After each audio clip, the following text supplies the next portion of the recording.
Oke teman-teman, kembali lagi di channel saya. Di channel saya kali ini saya ingin memperlihatkan satu buah kop. Di sini saya ingin membantu teman-teman yang belum tahu cara pemasangan klep. Di sini saya akan membantu teman-teman jack. Ada satu buah kop untuk motor Beat. Nah, teman-teman bisa lihat yang sudah saya pegang. Ini adalah rumah kuku klep. Nah, rumah kuku klep ini ada dua macam. Yang tebal di atas, yang tipis di bawah. Ingat teman-teman, yang ketebalannya tuh beda. Yang tipis di bawah, yang tebal di atas. Untuk seal clip sendiri saya gunakan yang ori. Kenapa saya gunakan yang ori? Agar tidak terjadi kebocoran pada klip. Jika terjadi kebocoran, motor teman-teman bisa berasap, ngebul. Nah, untuk pemasangan seal clip sendiri saya menggunakan tangan, tidak menggunakan alat. Kenapa? Karena bisa tahu rapat dan tidaknya seal clip itu sendiri.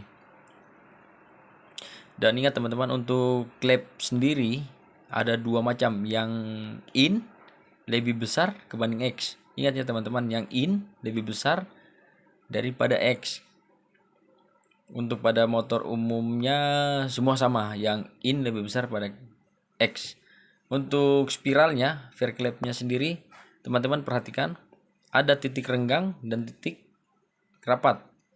Teman-teman bisa lihat, untuk yang rapat cenderung selalu ke bagian bawah. Nah, teman-teman lihat, yang rapat selalu di bagian bawah. Entah kalau mekanik yang lain mungkin punya ini sendiri, tapi yang sering saya lakukan adalah yang rapat selalu di bagian bawah dan yang agak renggang di bagian atas. Teman-teman bisa lihat. Nah, sekarang cara pemasangan kuku klep, saya menggunakan alat yang sederhana saja ya teman-teman, bukan alat yang luar biasa. Saya menggunakan alat yang biasa. Ini adalah rumah kuku klep bagian atas. Ingatnya, dia lebih tebal kebanding yang di bagian bawah. Untuk kuku klep sendiri, teman-teman bisa lihat cara pemasangannya. Selalu saya rapatkan sebelum saya pemasangan. Jadi harus dia rapat di ujung klep. Saya menggunakan kunci shock 14. Kenapa menggunakan kunci shock 14? Untuk menekan dari bawah payung klep. Kenapa harus menekan payung klep? Ketika saya pemasangan kuku klepnya tidak ikut terdorong ke bawah. Nah, teman-teman bisa lihat cara pemasangannya. Pastikan benar-benar di ujung payung klep yang mau dipasang kuku klep. Teman-teman bisa lihat, saya menggunakan kunci 12 palang dan sebuah ban dalam yang sudah saya potong. Teman-teman bisa lihat, pastikan benar-benar rapat ban dalam yang dililit di kunci palang tersebut. Nah, teman-teman bisa lihat, ketika sudah terpasang, otomatis kuku klepnya akan lebih rapat ke bawah. Teman-teman bisa lihat sendiri, sudah rapat kan untuk kuku klepnya. Itu selalu saya gunakan cara seperti ini pada motor 4 tak.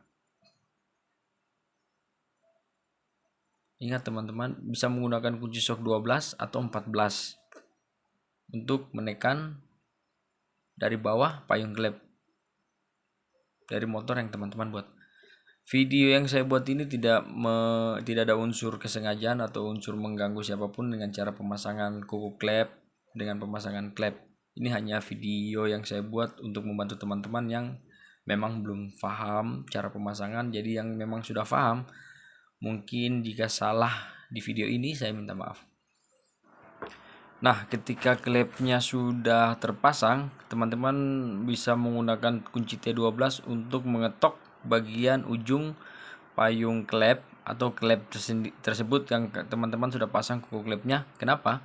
Agar ketika kuku klepnya itu belum rapat, maka ketika saat diketok pasti kuku klepnya lompat. Tapi ketika sudah rapat, kuku klepnya tidak akan tercabut atau tidak akan lompat.